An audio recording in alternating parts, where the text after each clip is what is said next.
friends. My name is Casey Rinkenberger, and I am so excited to welcome you to the Instruments of Worship podcast. This is a podcast dedicated to encouraging and equipping classical musicians to lift high the name of Jesus with their instruments, but also their lives. Have you ever wanted to play on a church worship team, but have been too intimidated or confused about reading chord charts?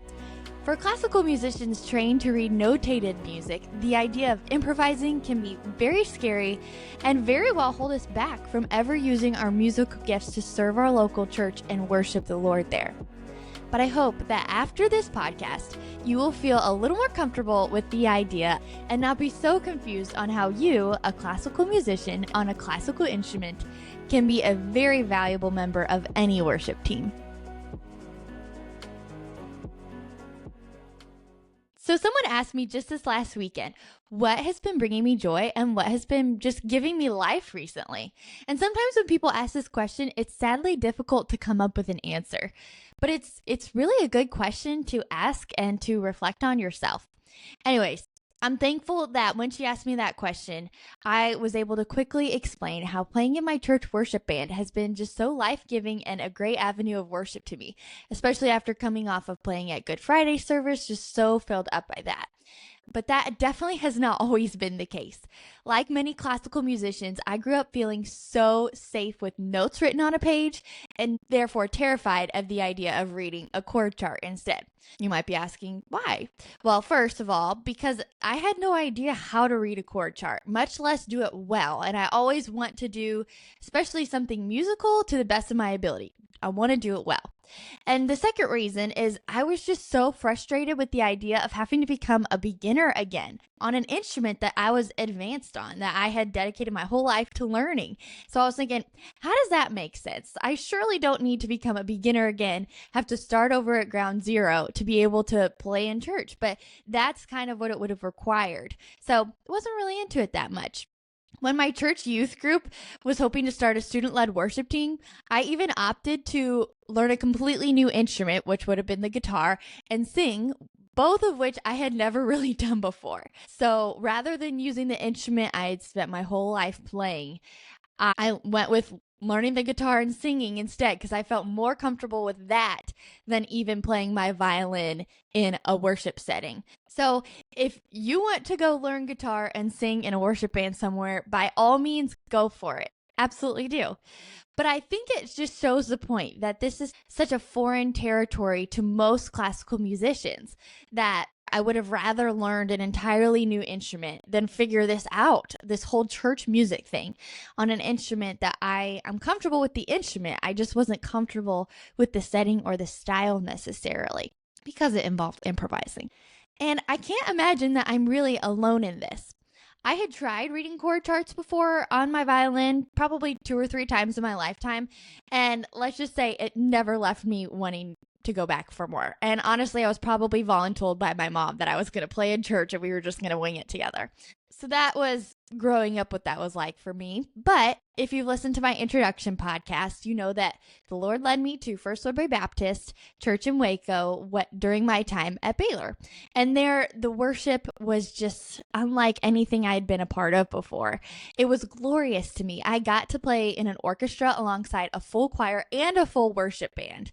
So really, it was the first time I had been on a worship team using my violin, and I loved it. But I got to read off of music. That was the only reason I was there doing it, was because I could read music, use my gifts in that way, but I didn't have to be forced to improvise or play on a chord chart. So it was chill.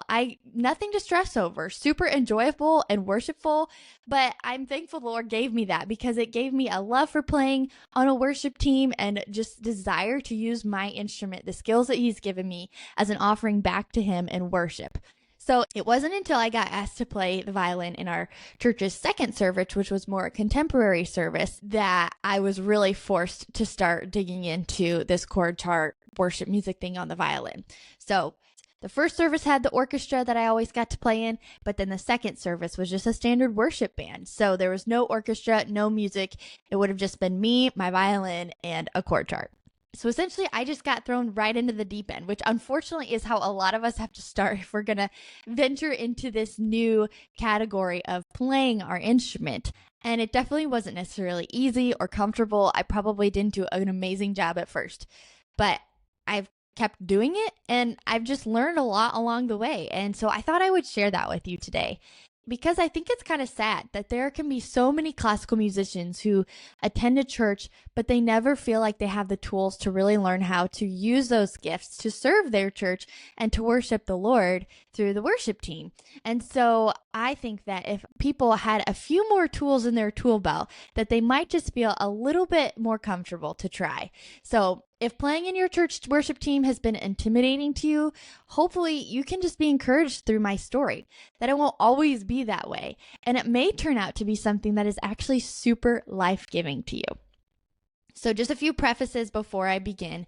Today, when I refer to classical musicians using their instruments in a worship setting, I'm typically going to mean anything outside of what you normally see on a worship team. So anything outside of like a guitar, acoustic guitar, piano, voice, maybe electric guitar or a bass. Those are very typical instruments, at least in a contemporary worship band. And I'm just going to mainly talk from my experience, which has been playing a violin in a worship setting, but I believe that the principles could really be applied or said about whatever instrument you might play. So with that, I would love to get started with just talking about the right motives going into this. I am not saying that necessarily just because you play an instrument, you have to be on a church worship team. I think that there are a lot of people who it may be a great fit for, and they have this fear that's kind of holding them back. But for sure, before entering into something like that, you would want to make sure that you have the right motives going in. And really all that is just a heart of worship.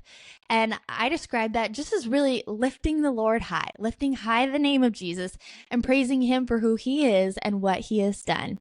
It's not about ourselves. Our worship is to him and for him. I did an episode called Music for Service, Not for Stardom. So that has a lot to say about all of this. So maybe go back and listen to that. But I thought I would just read this verse from Psalms 34 because there are tons of examples of a heart of worship in the Psalms. But Psalms 34 verses 1 through 3, I think kind of encompasses this idea really well. And it says, I will bless the Lord at all times. His praise shall continually be in my mouth. My soul will make its boast in the Lord. The humble will hear it and rejoice. Oh, magnify the Lord with me, and let us exalt his name together. So I think that's just showing kind of what a heart of worship would be like. And obviously we're never going to be perfect, but the idea of wanting to magnify the Lord, not ourselves, to exalt his name, not our own, and to just bless his name, praise his name all the time. So living a life of worship, not just on Sunday mornings, but a whole life dedicated to worshiping the Lord, which is really what he made us for. So serving on a worship team should just be an overflow of this life of worship, not just a performance opportunity, of course. The way that my worship team describes it is kind of like a graph like this. And I think I might have talked about it in another episode, but essentially they're talking about ability and character. If you're an expert at your instrument, but don't have a heart of worship or high character, they might say, the worship team probably is not the place for you at the moment. So even though you may be at music school, if you don't have a desire to lift high the name of the Lord, if your motive is to show off or to exalt yourself or just do it because you think it's something that you maybe should do or something to like cross off a list or something, that would probably not be the right heart motive to be wanting to be on a worship team. So just because you're great at your instrument doesn't necessarily mean it's going to be the best fit. But on the other hand, if you're lacking in ability in your craft, maybe this is just a hobby that you've had, but you have a heart of worship and you have that high character, your ability for your craft can be developed. So maybe not now, maybe let's develop your craft a little bit more, but certainly at some point, there's probably going to be a time where you can gladly, joyfully serve your church in that way. If you are lacking in ability and don't have a heart of worship, neither is there. It sounds kind of stark, but there's unlimited potential for harm on a worship team if you don't have a desire to lift high the Lord and you can't even play your instrument, then again, probably the worship team is not a place for you. But if you have ability and you can play an instrument and you have a heart of worship, then you have unlimited potential for the Lord to use you for good.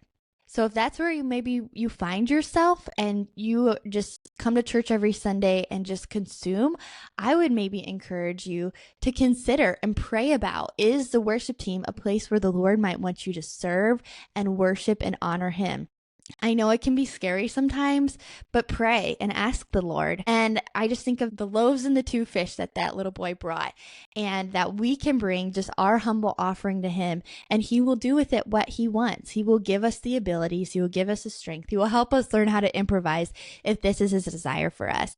So if that's maybe where you find yourself, here are going to just be a lot of different practical things to hopefully give you an overview of some things that might be helpful for you to know, to help you kind of understand, get your head wrapped around this using a classical instrument in a church music setting, not in a classical music setting, and how you might do that, like how it's different and where do you even begin, and some practical tips. So first I want to talk about your role. I think why playing a classical instrument in a worship setting felt so confusing to me is because we are what I would consider a single line instrument. So of course it's possible to play chords on a violin, but that's a super extended technique. It's very difficult. Typically you have to be very advanced to navigate playing them especially well on a violin. So typically, a violin just plays a single line of music at a time, not full chords at a time. But that's definitely different than a guitar or a piano, whose role is typically to provide a harmonic structure. Of course, that's not necessarily all they do, but they can play full chords at once fairly easily. So just the nature of the instrument helps inform their role in the worship team. So the role of a guitar or piano is typically harmony. The nature of a drum set, on the other hand, is much different. They can't sustain notes. They don't play pitches. Instead, they provide rhythmic support and structure. The electric bass typically provides support through the bass line. And then, of course, voices are mainly singing melody and maybe some harmony to fill in there. Hopefully that gives you an idea of the different roles that different instruments play in a worship band. They can play bass line, rhythm, harmony, and melody. And so what's super special about playing a violin, though, for example, in a worship setting, is that you are not confined to any of these categories necessarily, but actually you can weave in and out of whatever role that you think suits best for the moment. So as a single line instrument, you could play the bass line. You could do something rhythmically active that could help support or kind of add into a specific style. You can play harmony. You could play melody if you wanted to, and you could play any sort of line that maybe combines melody and harmony, those sorts of things. So you have a lot of freedom, which that might be overwhelming to you at first, and I promise it will get easier. But another role that I think a violin has in a worship band setting is to add a layer of beauty that otherwise might be missing. We talked a couple of weeks ago in an episode of how God loves art that is good, true, and beautiful, because he is the incarnation of goodness, truth, and beauty. I'm a part of Bible Study Fellowship, also known as BSF if you've heard of it. And in their notes this week, they wrote, God created within all humans an appreciation of beauty to draw people to himself. His glory defines the pinnacle of all beauty. So we have beauty in this earth because of God. He created it. And whether people know it or not, they can be attracted to God by things that are beautiful, like beautiful flowers, beautiful sunsets, and even beautiful music. Because of the rich and emotional sound that comes from just the sound of the violin and even the vibrato that you're able to do on a stringed instrument, I think that they can add a layer of beauty to really any ensemble.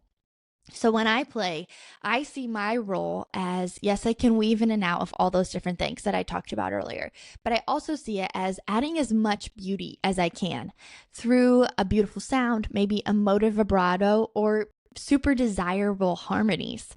I try to play whatever I think sounds the most beautiful. I think the same could be said for woodwind instruments, and maybe if you play a brass instrument like a trumpet, maybe your role is a little different, that you get to add a layer of triumph or celebration, power or victory. But Overall, what's important is to know what your role is and how you can be a best part of the team. It's a team effort and you're just one aspect of it. So you're not the soloist, but how can you maybe add something that might be missing to bring a unique style, a unique addition to it? Okay, so you might be wondering, that's all great, but where do I practically start? Where in the world do I start? And I would say that the best place to start is listening before you even pick up your instrument. You can learn so much by listening. And I hope that already you listen to a lot of worship music in your life. But if you don't, now would be a great time to start integrating it into the rhythm of just every day. It can impact you so much. Most importantly, this helps orient our hearts towards worship as a part of our lifestyle, as we were talking about, that it's not just a Sunday morning occurrence. But this also allows you to immerse yourself in just the overall style of worship music. Whether you know it or not, you are actually picking up on patterns. On the whole, it will always be easier to improvise to songs that you are already familiar with compared to songs that you're hearing for the first time. Why? Because you know what's coming next. If you don't know what's coming next, you won't know when to change harmonies, where to land, or how to connect point A to point B. And you'll just be more stressed out about your performance rather than the offering of praise you make to the Lord. Whether you know it or not, if you're familiar with the song, the chord structure or the harmonic rhythm is already inside of you. You can tell. You unconsciously notice when chords change and what the chord changes even sound like. But naturally, as you listen, you also pick up on the melody, which is very useful information. So I would say listen to a song enough that you can hum the melody and hear when the chords change. For this Good Friday service that I just played at, we played a lot of songs that I had never heard before. And I'm just so thankful that I listened to them a lot for probably a solid week before I even started to try to play and come up with things to play with. So very even recently, I've just felt the impact of listening before even starting to play. And that can be said classically, but definitely when you're improvising, it will be so much easier if you know what's coming next. So listen to a song enough that you can hum the melody, hear the chord changes. And then I would also recommend sitting down and just humming lines alongside that recording that aren't the melody now. So something else that you love listening to, or just that works well with whatever else is going on. So hum what you think is beautiful. And again, it could be a bass line, kind of providing harmonic support, or it could be a cool rhythm that you think fits well in that section. It could be a super cool harmony, or it could be anything. Just hum what you think sounds beautiful. And that will help you to learn how to just be creative kind of in the moment. It will also help you to get used to the types of lines that you will play without having to worry about, oh, where do I find that note actually on my instrument, and just other logistical factors. Okay, so now if you feel pretty comfortable kind of being more creative on the spot, adding some of those unique lines, let's talk about adding a chord chart. There are usually two different types of music that you could receive as a church musician, and that would be either a chord chart or a lead sheet. So a chord chart, and I'll show you here, is probably what you think of when you think of church music. So it gives you the name of the song. It gives you a time signature. This one is in 6/8 time. It gives you the key. This is in the key of G. And it also gives you all the words to the song you can see here. And then on top of the words, you see these different chords just sporadically on top of them. So that is a chord chart. Shows you those sorts of things. What's different about a lead sheet is that it has the melody notated out. So this is what a lead sheet might look like. It has everything else that the chord chart has that I just listed, but it has the melody notated out. So even though most classical musicians would probably look at the two and gravitate towards the lead sheet because they see notated music, it really isn't going to help you that much because you probably will want to avoid playing the melody since the singers will already be doing that.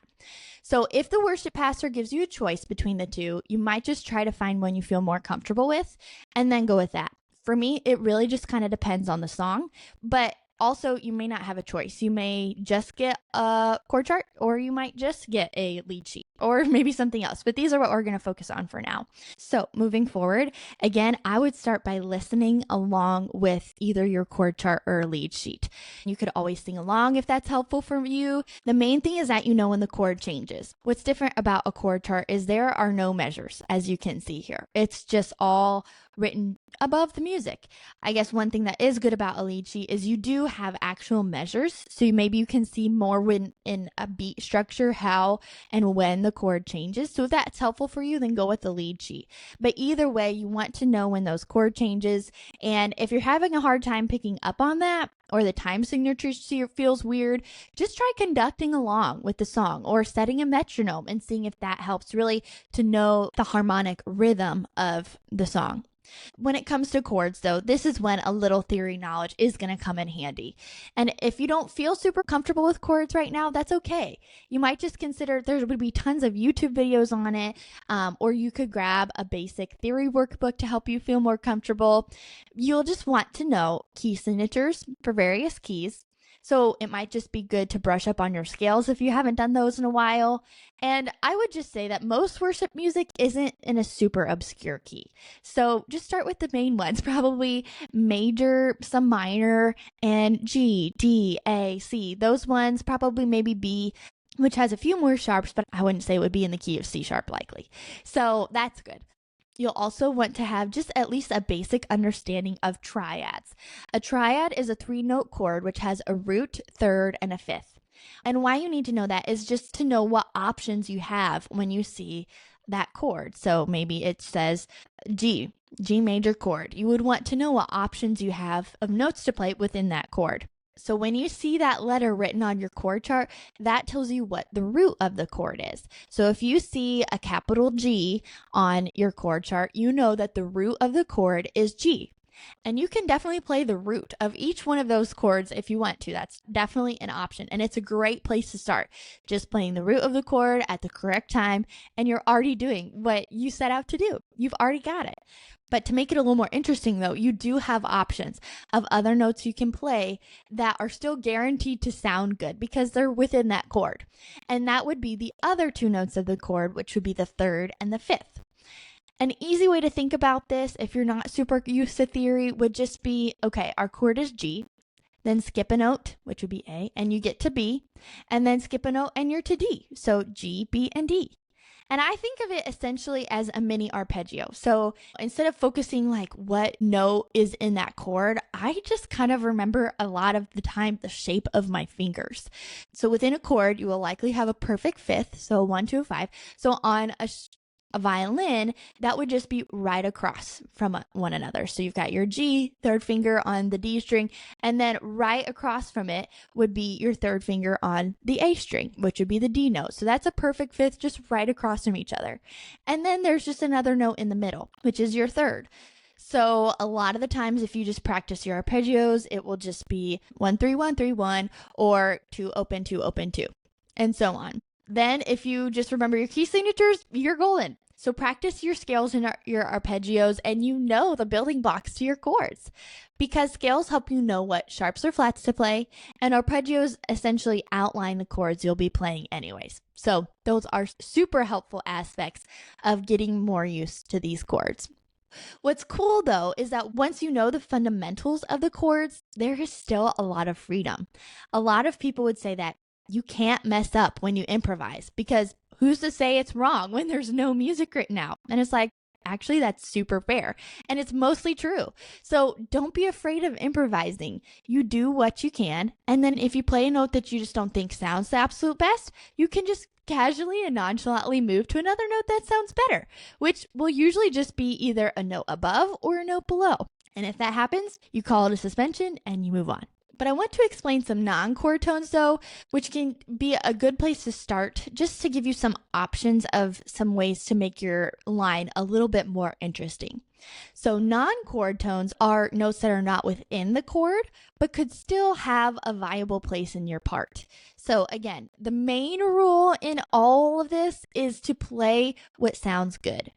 But to give you a starting point, we're going to talk about neighbor tones, scales, and appoggiaturas. It sounds a little complicated, but it's not. Just a place to start. So a neighbor tone is just the next note either up or down and then back again. You might try it within a measure. You might try it transitioning to a chord. You also have scales at your disposal, which can be a great way of transitioning to a new section, or I love to play slow scales because it helps build the excitement for what's coming next when people can hear the scale pretty slowly, actually, probably even like whole notes or so. But you could also do a faster scale, like 5 or 4 note scale into something that's coming next, into the next measure or into the chorus again. And an appoggiatura is just essentially a leap and then a step. So maybe a leap up and then a step down, or maybe a leap down and a step up. And this is great as you're maybe transitioning to a new chord, just to make it, again, a little bit more of an interesting transition. Some other tips that might be helpful as you're first starting out is this is something you're going to have to practice. I think when people hear the word improvise, you think really just like improvising on the spot.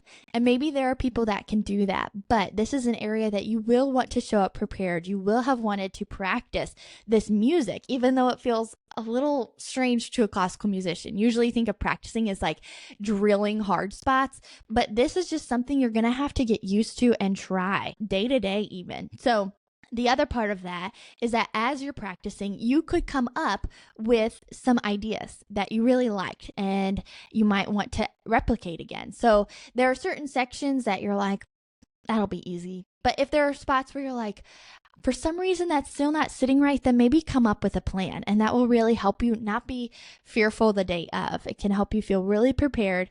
And so as you see, I have certain notes. Like I have this A circled, so that means like just play the A. You don't need to play anything else. Or instead of, playing this E, I have a G sharp written there. Just have a little plan. It doesn't hurt. Nobody's going to care. And if that helps you, then do it. And eventually it will get to the point where you may not need it. But I think it's especially fun when you get to be creative in your practice time. You get to try different things and just see like, oh, wow, I really loved that. And I just think that fits perfectly. So why not write it down and just have a plan? It doesn't have to be for the whole song, but for certain spots, that's totally fine. And it actually just helps you feel more comfortable. And it probably is going to sound better if you're not just winging it. And you might have a plan for some of those extra hard sections. You can see that, especially if you're going to try to play a little faster, then maybe have some of those things written out so that you don't have to stumble through it quite so much. So practice, and then also just feel free to make some notes. That's okay. Another thing I would just say is remember that you're part of a team. You're not playing a concerto anymore. This is a very different land. So in some ways, you could honestly compare it to chamber music. You're all working together to create a beautiful offering of praise to our King. Again, it's important to know your role and try to just add to the group, but not take away from the group, if that makes sense. The other thing I would say is don't feel like you have to play the whole entire time. And usually I don't. I typically don't come in right away. I stay out the first verse or more. It just kind of depends. And there are a few reasons for this. In worship music, there is just natural repetition that takes place because you're working with verses, choruses, bridges, interludes, whatever. And this repetition is good because it helps us all really remember the words and the meaning behind them. But not coming in right away also gives you a little bit more breathing room to not have to come up with just tons of different ways to play the verses or that sort of thing. And even when I do come in, I usually start with something on the G string, so it's less noticeable, and I'll just try to keep it simple at first. Usually when a song gets to talking about how awesome Jesus is or what he has accomplished for us, there's just a natural build. The whole song is not going to be stagnant. So leading up to that, you could start to transition to some higher strings and change your notes a little quicker. Instead of playing whole notes and playing the bass line, you could think about half or quarter notes. Even eighth notes maybe if it's fitting. So just follow the flow of the music, and you'll notice that with dynamics too. You probably don't want to come in super loud at the beginning, but there might be a place where you want a little more volume because it's more victorious and celebratory. And I would say same thing for the E string. I keep E strings for very special occasions. There's not typically a Sunday where I play E string on every single piece. And I rarely shift higher than third position in any of the songs. I think that's just a good general rule of, again, this isn't a concerto. You just keep it kind of more at a singable level.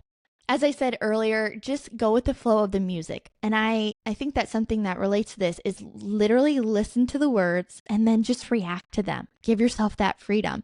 If they're more solemn and the words are more reflecting on our sin or something, you'll probably want maybe a slower vibrato, staying on lower strings, picking notes that are very close together, not a lot of leaping. But if the words are talking about Jesus' victory and rehearsing his awesome character, then maybe you're moving to higher strings and adding more skips or leaps in your notes. Just listen to the words and react to them. Just my last point is no matter what, always make sure that you're listening to your sound and make sure that it's beautiful, clean, and pure. I'm sure I'm talking to people at a variety of different levels. Maybe you've played for a year or two, maybe you've played your whole life, but no matter what, we always want to make sure that our sound isn't scratchy or muddy, but it's just beautiful. It has that nice resonant tone. Then just a few reminders for your heart as we begin wrapping up. I know that this will be a humbling process because you're becoming a beginner again. And improvising can be so scary because we're mic'd. Any mistakes in quotes that we make would be easy to hear and you're up on stage. But I would just say trust in the Lord. I'll pray on my way to church or on my way to rehearsal is, Lord, just please place each one of my fingers as you would please so that I can just focus on worshiping you. So just trust him with the results. Let him guide you and lead you. Don't put all that pressure on yourself. And give yourself grace that the first couple times that you do this, it might make you nervous. And it might be really hard to focus on the worship because you're just trying to figure this all out. There's so much grace for that, and I promise that it won't always be that way. And I just encourage you just to bring the Lord into it. Whatever the fear is for you, take it to him. Sometimes I'll pray, free me from the burden of trying to get the right notes and just take care of it, Lord, so that I can focus on worshiping you. So bring him in to all of these things. He cares about it for sure. And I will warn you that it's likely you're not going to get the praise classical music brings you. And if you're joining a worship team in hopes of receiving some sort of recognition, just don't. It's not the right reason to join, and you won't get it. It's typically not as impressive, and many times people assume that you're reading off music, and they don't know at all the toil that you've gone through to learn how to improvise and try to feel comfortable with it. Obviously, we don't do it for the praise. As 1 Corinthians 1:31 says, therefore, as it is written, let the one who boasts, boast in the Lord. But just remember that the Lord does see your effort. He sees the time that you've put into practicing something that seems so simple. You're not playing as many notes as fast as you're used to. But he is well pleased with your effort and with your heart of worship. So rest in that. And that heart is a good and natural response just to the perfect, holy, pure, good, loving, kind, righteous Father, the creator of the universe, who is worthy of all our praise. And so I just pray that we will have that heart of worship. It's part of the name of this podcast, right? Being instruments of worship, our lives being worship to him, but also using our instruments in worship to him. If you're a musician, I just hope you don't feel all the fear and confusion regarding this topic anymore, that you might feel a little bit more confident to start praying about whether the Lord would want you to use your musical gifts in a worship setting. It's really not as scary as it may seem. And yes, it will be humbling, but how good of a process to be humbled and to be sanctified in those ways. And I can just tell you from my experience, it was hard at first, but it's now super life-giving and something that I just can't wait to do for several years to come. And honestly, just hope I get to play more part in. We can, of course, worship the Lord through classical music. We've talked about that probably almost every episode until now, but there also is certainly a place and a time to use your instrument and the skills that God has given you in a church setting to worship him on a Sunday morning with your church family and just lifting his name high. So I hope that this has been an encouragement to you, but that you also feel like you're more equipped on how to just think about and maybe start pursuing this idea of using your classical instrument in a church music setting. So I just want to thank you so much for spending part of your day with me today. Make sure to check out the description for more worship songs that relate to this topic. And also in the description, look for discussion questions that you can reflect on by yourself or with a group. And if you think you might know someone who might be encouraged by this podcast, please send it to them and make sure to download, follow, and subscribe wherever you are listening. And I will see you next Monday.